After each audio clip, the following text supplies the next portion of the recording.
순종의 삶 제6과 순종과 물질. 학습 목표. 우리의 육체적, 물질적, 영적 안정은 그리스도를 향한 순종에 달려 있다는 것을 안다. 많은 사람들이 돈이나 물질, 결혼, 출세를 통하여 평안하고 부유한 삶을 살기 원한다.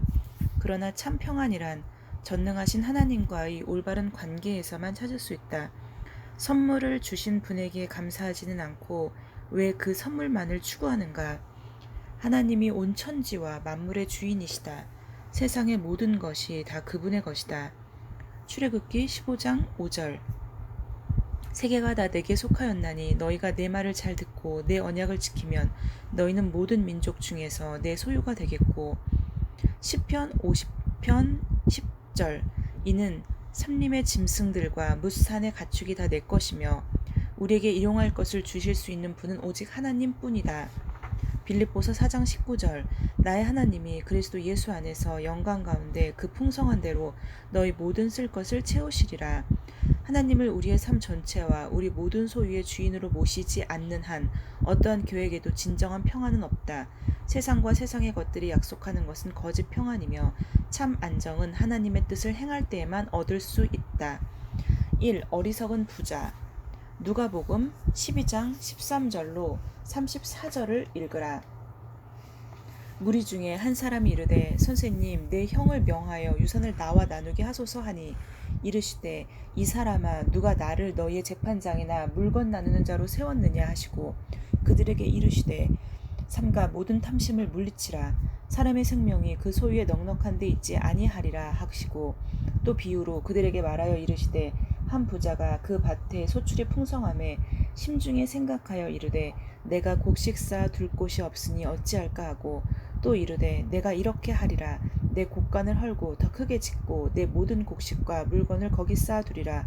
또 내가 내 영혼에게 이르되 영혼아 여러 해 쓸 물건을 많이 쌓아두었으니 평안히 쉬고 먹고 마시고 즐거워하자 하리라 하되 하나님은 이르시되 어리석은 자여 오늘 밤에 내 영혼을 도로 찾으리니 그러면 내 준비한 것이 누구의 것이 되겠느냐 하셨으니 자기를 위하여 재물을 쌓아두고 하나님께 대하여 부요하지 못한 자가 이와 같으니라. 또 제자들에게 이르시되 그러므로 내가 너희에게 이르노니 너희 목숨을 위하여 무엇을 먹을까 몸을 위하여 무엇을 입을까 염려하지 말라. 목숨이 음식보다 중하고 몸이 의복보다 중하니라. 까마귀를 생각하라. 심지도 아니하고 거두지도 아니하며 골방도 없고 창고도 없으되 하나님이 기르시나니 너희는 새보다 얼마나 더 귀하냐. 또 너희 중에 누가 염려함으로 그 키를 한 자라도 더할 수 있느냐. 그런즉 가장 작은 일도 하지 못하면서 어찌 다른 일들을 염려하느냐. 백합화를 생각하여 보라. 실도 만들지 않고 짜지도 아니하느니라. 그러나 내가 너에게 말하노니 솔로몬의 모든 영광으로도 입은 것이 이 꽃 하나만큼 훌륭하지 못하였느니라. 오늘 있다가 내일 아궁이에 던져지는 들풀도 하나님이 이렇게 입히시거늘 하물며 너희일까 보냐. 믿음이 작은 자들아 너희는 무엇을 먹을까 무엇을 마실까 하여 구하지 말며 근심하지도 말라. 이 모든 것은 세상 백성들이 구하는 것이라. 너희 아버지께서는 이런 것이 너에게 있어야 할 것을 아시느니라. 다만 너희는 그의 나라를 구하라. 그리하면 이런 것들을 너희에게 더하시리라. 적은 무리여 무서워 말라. 너희 아버지께서 그 나라를 너희에게 주시기를 기뻐하시느니라.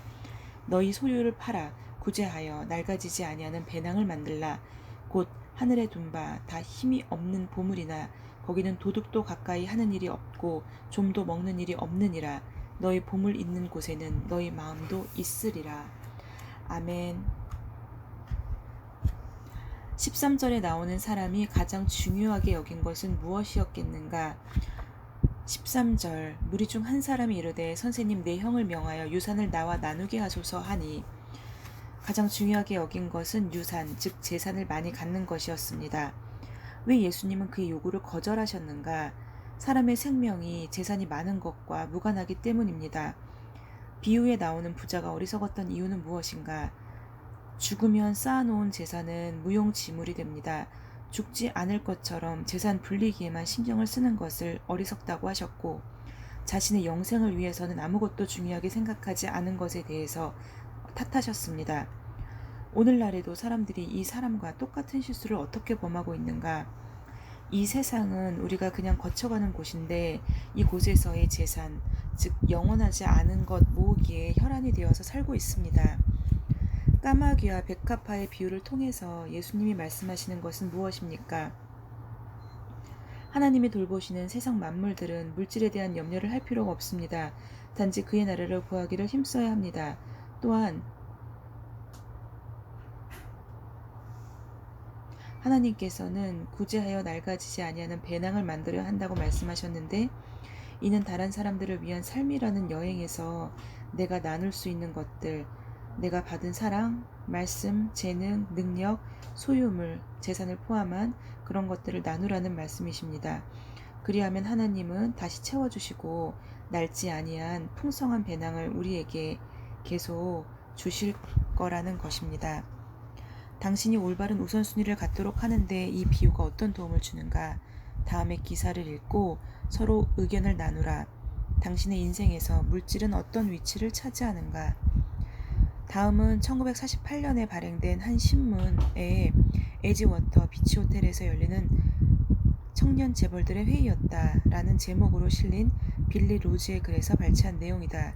1923년 시카고의 에지워터 비치호텔에서 매우 중요한 모임이 있었다. 이 모임에 참석한 사람들은 세계에서 가장 성공한 9명의 재벌, 즉 돈 버는 비결을 발견한 사람들이었다. 그러나 25년 후에 이 사람들이 어떤 형편에 처하게 되었는지를 살펴보자. 가장 큰 강철에서 사장이었던 찰스 샤브는 파산하여 5년 동안 빚더미에 살다가 죽었고, 공익회사 사장이었던 세무얼 인설은 법정으로부터 도망다니다가 외국에서 돈 한 푼 없이 죽고 말았다.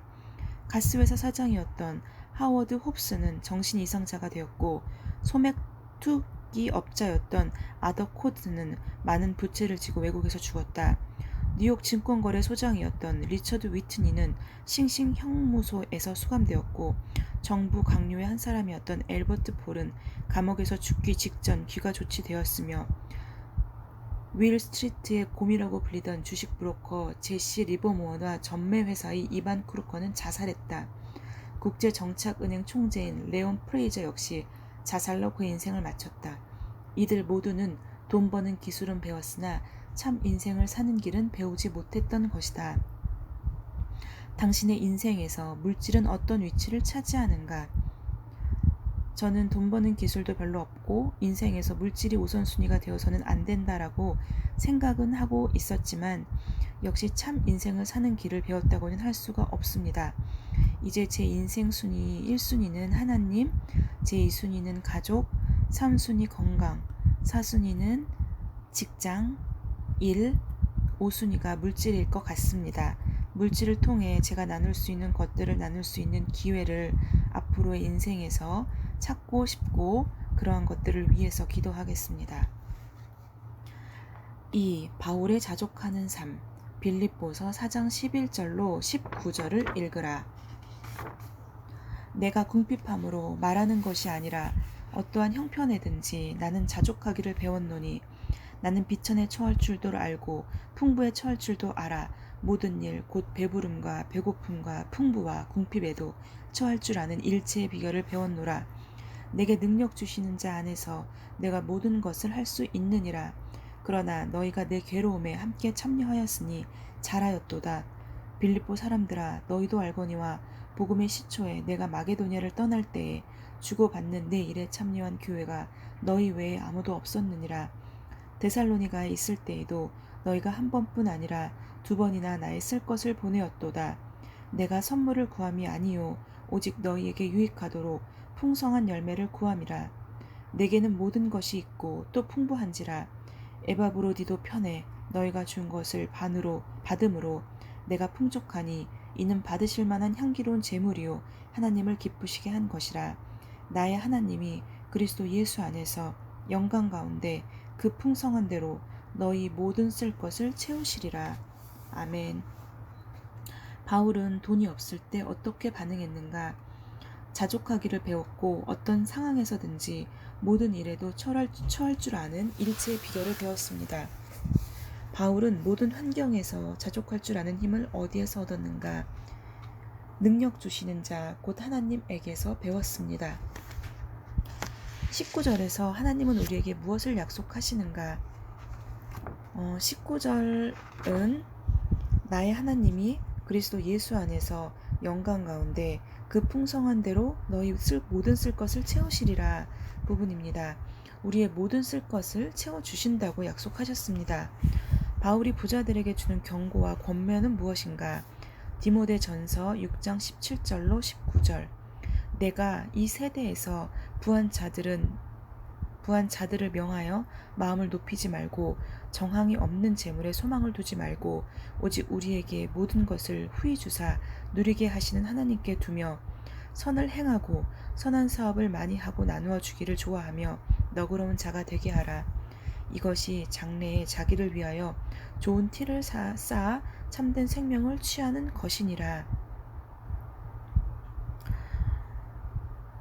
바울이 부자에게 주는 경고와 권면은 마음을 높이지 말고 정황이 없는 재물에 소망을 두지 말고 모든 것을 하나님께 우선 두며 선을 행하고 선한 사업을 많이 하고 나누어 주기를 좋아하고 너그러운 자가 되라고 하셨습니다. 우리는 무엇 때문에 영적인 것을 등한시하고 물질적인 것에 과도하게 마음을 쏟는가? 그것은 영적인 것은 당장 보이지 않고 물질적인 것을 우리가 이 세상에서 눈앞에 보이는 것들에 급급하기 때문입니다. 더 많은 것을 얻고 싶고 더 많은 것을 누리고 싶은 우리의 욕심 때문입니다. 3. 그리스도인과 헌금. 고린도후서 8장 9절에 근거해서 예수 그리스도께서 우리를 위해 하신 일들을 자신의 말로 적어보라. 우리 주 예수 그리스도의 은혜를 너희가 알거니와 부요하신 이로써 너희를 위하여 가난하게 되심은 그의 가난함으로 말미암아 너희를 부요하게 하려 하심이라. 그리스도는 부요하시지만 우리를 부요케 하시려고 가난하게 오셨습니다. 그리스도후서 9장 7절로 8절을 읽으라.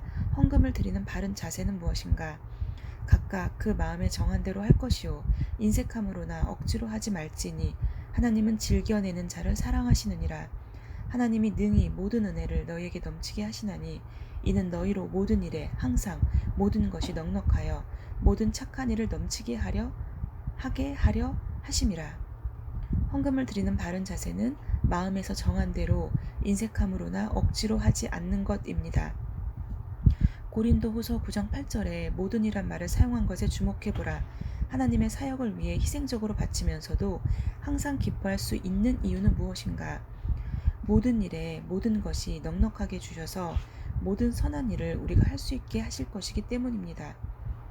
경제적으로 어려운 형편에서도 기꺼이 헌금할 때 어떤 결과가 나타나는가?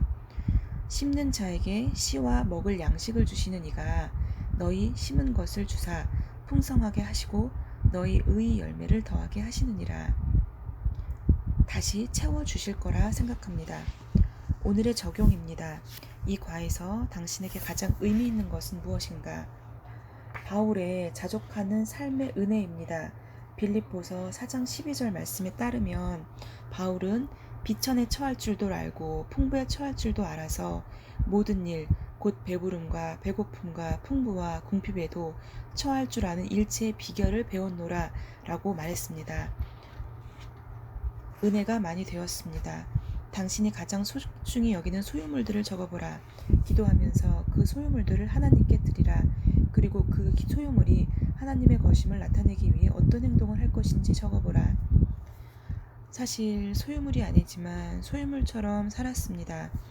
자녀는 매일매일 기도를 통해서 저의 것이 아니고 단지 주님이 저에게 맡겨주신 주님의 속해 있는 자들임을 인정하고 고백하고 감사의 기도를 드립니다. 두 번째는 직장을 통해서 월급을 받고 있는 것에 대한 시인하는 행동으로는 일할 수 있음에 매일매일 감사하고 헌금과 11조를 통해서 기뻐 내어드림으로써 그 소유물이 하나님의 것임을 나타내기 위해서 행동합니다. 이 과에서 배운 내용에 순종한다면 다음 영역에서 구체적으로 어떤 일을 실행하겠는가? 첫 번째, 당신이 처한 행동, 어떠한 환경에서라도 우선순위를 하나님에게 둠으로써 환경을 통과하는 자가 됩니다. 두 번째, 헌금과 후원, 주일원금 11조, 그리고 제가 하고 있는 어떤 기관에서의 결연 후원을 통해서 하나님께 순종합니다. 세 번째로는 소외된 이웃, 예를 들어 탈북자나 외국인 노동자들을 위해서 아직 하고 있지 않지만 구체적으로 제가 기도할 수 있는 그런 소외된 이웃들을 위해서 좀 더 영역을 넓혀서 순종하겠습니다. 오늘의 외울 말씀입니다. 마태복음 6장 33절. 그런즉 너희는 먼저 그의 나라와 그의 의를 구하라. 그리하면 이 모든 것을 너에게 더하시리라. 아멘. 오늘은 순종의 삶 제일 마지막 제6과 어떻게 보면 우리가 가장 놓고 싶지 않은, 인정하고 싶지 않은 순종과 물질에 대해서 함께 나누었고, 물질을 버림으로써 우리는 더 자유해질 수 있고 더욱더 하나님과 가까운 그런 관계가 될 수 있다는 것을 경험하고 있습니다. 샬롬.